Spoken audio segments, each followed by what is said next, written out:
Paul Bowman here from Fix Your Diabetes. So, what are we talking about today? We're talking about a big missing piece from the stress relief cycle. From stress relief. So, stress, one way or another, makes a huge difference for type 2 diabetics. So, where am I coming from here? Over the holidays, one of my beach trips, I read the book Burnout. And huge aha moment in there. So she talks about finishing the stress cycle is the theme of that book, really. And more importantly, really finishing the fight or flight cycle. And so to me, as soon as I heard that, it was a big wow. Like, this is a huge missing piece in this country and more in this world. And where that comes from is, for those that you might not know, I have a huge background in stress training. And so fourth degree black belt, ran a martial arts school for 10 years, police trainer, uh, fear, adrenaline, stress trainer. So I have studied the stress cycle and the fight or flight cycle a lot. And in hearing this, wow, that's a missing piece. Because on the other hand, I've also studied a lot of things like Tai Chi and Qigong and breathing exercise and meditation, which can be great, but I'll explain where the missing piece is there. So, thinking about especially us domesticated humans in the United States, and more the world's trying to copy us, how do we deal with stress? So, most of us in this country deal with stress. Well, let's say 10% of us, it's pharmaceuticals.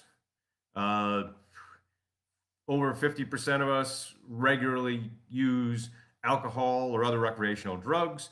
And I'm seriously not judging anything like that, but if you're always stressed out to the point where, like, I have to have a drink, I have to smoke a joint, and that's always where you're going, like, hear me out, and let's make it better.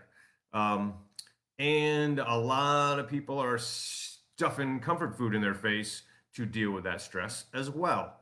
So let's make this better.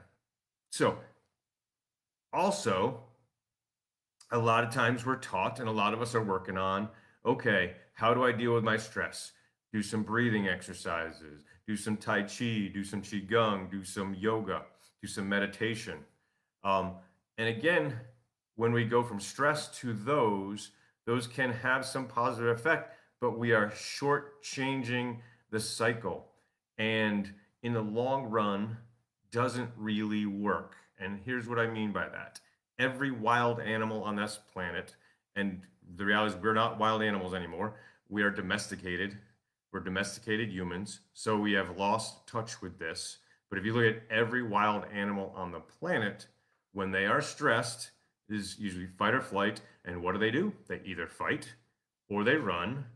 And then when they're done, they literally shake it off. Stress gone, back to normal. Everything's wonderful. Us domesticated humans tend to get stressed out to the point where we are actually in fight or flight. And you look at most Americans, even when they feel relaxed, if you hooked them up to biometrics, they would still probably be in fight or flight. Most of us are stuck in fight or flight 24/7, 7 days a week, always, and almost never drop out of it. So let's learn to do that. So, and again, just going to the breathing, the meditation, the yoga is shortchanging that cycle. So let's finish that cycle is the point that she was trying to make in that book. And so, what am I suggesting here? What am I highly recommending? Anytime you feel stressed out, as soon as you can, finish the physical fight or flight. And what does that mean? Like, hey, that might mean, say you're flight running. Now, know yourself. Running might not be a good idea. So, whatever fast, safe means for you, it might mean go for a walk. It might mean go for a fast walk. It might mean go for a jog. It might mean go for a run. It might mean go for a sprint. So, um, and then do your breathing or your yoga or your meditation. Um, or for anybody that's martial arts inclined, anything like that, if you got a heavy bag, great. If you got some pads and a good partner, or you're going to class or something like that, put the gloves on and work that as much as you can, as often as you can. But if not, also, if you still, hey, hit something safely, pillow, couch pillow, something like that. Each other with a pillow, but hey, that doesn't mean you can't hurt somebody like that. So safely hit something or hit someone.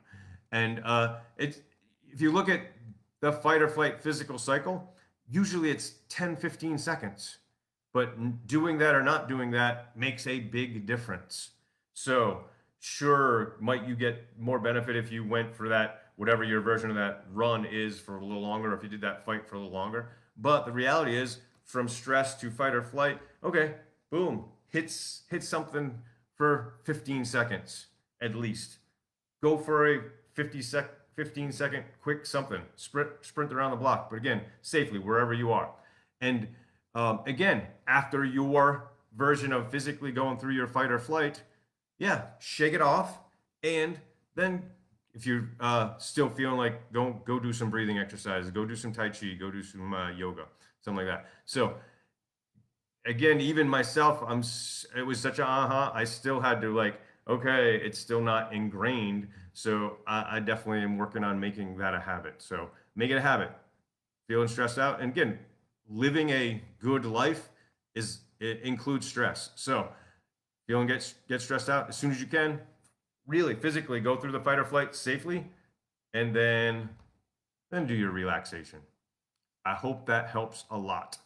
All right. If you got any questions, anything, put them in the comments. See you soon.